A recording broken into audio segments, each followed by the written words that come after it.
Саламатсыздар ма балалар? Бүгінгі сабағымыз 2 сынып математика сабағы 20 сабақ. Өзіңді тексер. Бүгінгі сабақты көрден алды менің каналыма тіркеліп алыңыздар, қоңырауша түймесін басып қойыңыздар. Бүгінгі сабағымыз өзіңді тексер сандарға амалдар қолдану есептері, өрнектері құруды, бір таңбалы және екі таңбалы сандарды разрядтан аттап қосуды, азайтуды үйренеміз балалар. Бірінші есеп. Мәндері 12, 14, 16, 18 сандарына тең, бірде екі қосылғыштан тұратын өрнектер жаз дейді. Қосылғыштарды және қосындылардың мәнін пайдаланып айырмалар жаз дейді. Мысалы, 10-ға 2-ні қоссақ, 12-нің разряд қосылғышы 10 және 2 қосу болады. Бұл 12 болады. 10-ға 14-тің санының қосылғысы разрядтары бұл 10 мен қосу 4 болады. Ал 16-ға 10 қосу 6 болады. 18 санының разрядты қосылғышы 10 қосылған 8 болады. 10-нан 2-ні алсақ 8 болады. 10-нан 4 аламыз 6, 10-нан 6-ны аламыз 4 болады. 10-нан 8 алсақ 2 болады екен. Дәл осылай жазасыздар балалар. Келесі екінші есеп 14, 15, 16, 17, 17 сандардың қосылғыштарының бірі 9-ға тең 2 бір таңбалы қосылғыштардың қосындысын түрінде жаз дейді. Мысалы, бір таңбалы деп жатыр. Мысалы, 9 бір таңбалы, 5 бір таңбалы. 9-ға 5-ті қоссақ 14 болады. 9 бір разряд қосылғыш 9 деп аламыз, және оған екіншісін бір таңбалы сан қосамыз. 9-ға 7-ні қоссақ 16 болады. Сол кезде осы екі санның бірі шықсы керек та, 14 немесе 16, 15 немесе 17. Біз 14, 16-ны алдық. Енді 9-дан осы разряд қосылғышын азайтамыз. 9-дан 5 азайтамыз 4 болады. 9-дан 7-ні азайтсақ 2 болады екен балалар. Келесі үшінші есеп санды және әріпті өрнектерді тап, оларды жаз дейді. Әріпті өрнектер 14 азайту x теңдеу болады, тең 8. X табу үшін 14 азайту 8 болады, x тең 6 болады екен балалар. 14-тен 6-ны алсақ 8 болады. Сонда жауабы 8 тең 8 теңдеуіміз дұрыс шығады. Бұл әріпті өрнектер. Енді бұл жерде әріпті өрнегіміз тағы да 23 азайту a және b қосайту 5 деген.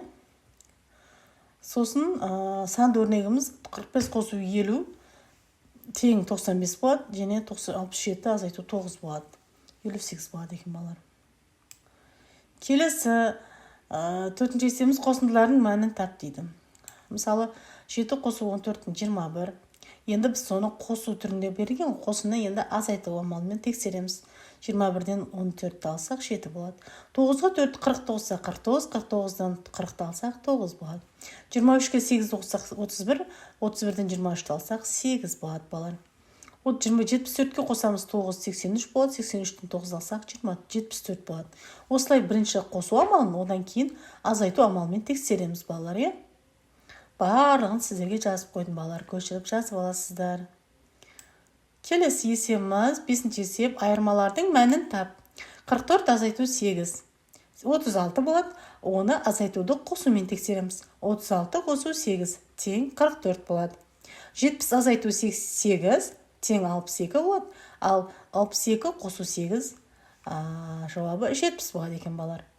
Осылай барлық есептерді бірінші азайту амалымен, одан кейін қосу амалымен біртіндеп тексеріп жазамыз балалар.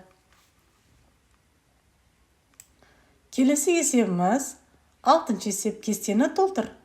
Бізге кесте берілген. Мысалы, бұл жерде қосу амалы орындаймыз.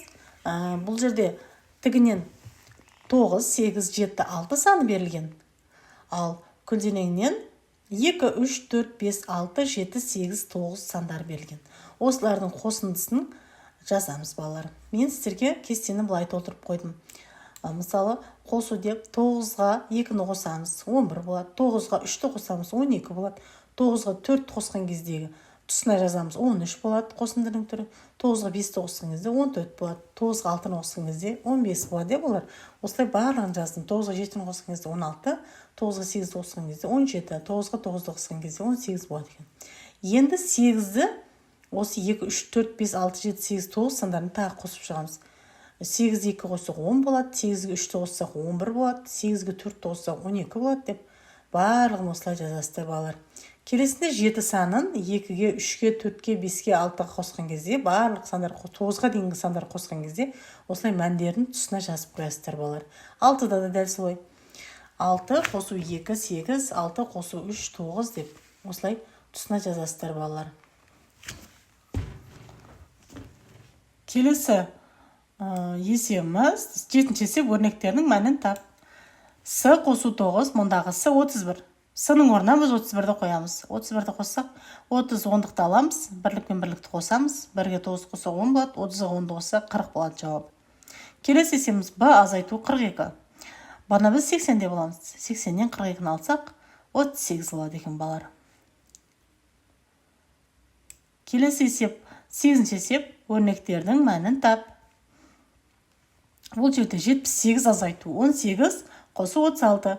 Ең алдымен біз балалар азайту амалын орындаймыз. 78-18 алсақ 60 болады, 60-тан 36-ны қоссақ 96 болады.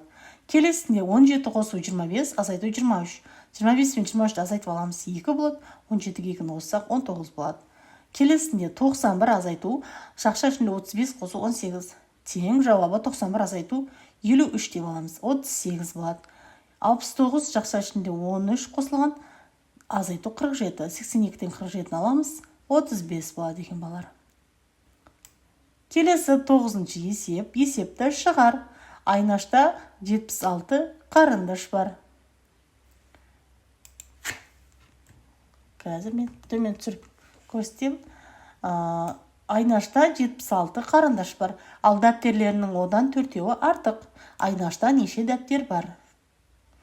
Айнашта 76 қарындаш, дәптерлері 4-еуі артық, қарындашқа қарағанда. Сонда неше дәптер бар жалпы? Шешуі 26-ны 4-ке қосамыз, 30 болады. Жауабы 30 дәптер бар екен Айнашта. Келесі 10-ші есеп, соңғы есебіміз. Мадинада 70 теңге болды. Ол 56 теңгеге тоқаш сатып алды. Мадинада неше теңге қалды дейді. Мадинада болды 70 теңге, сатып алды 56 теңгеге тоқаш. Қанша теңге қалды? Шешуі 70-тен 56-ны азайтамыз. 14 болады. Жауабы Мадинада 14 теңге қалды. Осымен бүгінгі сабағымыз аяқталды балалар. Менің каналыма тіркеліп, қоңырау түймесін басып қойыңыздар. Сау сәлеметте болыңыздар.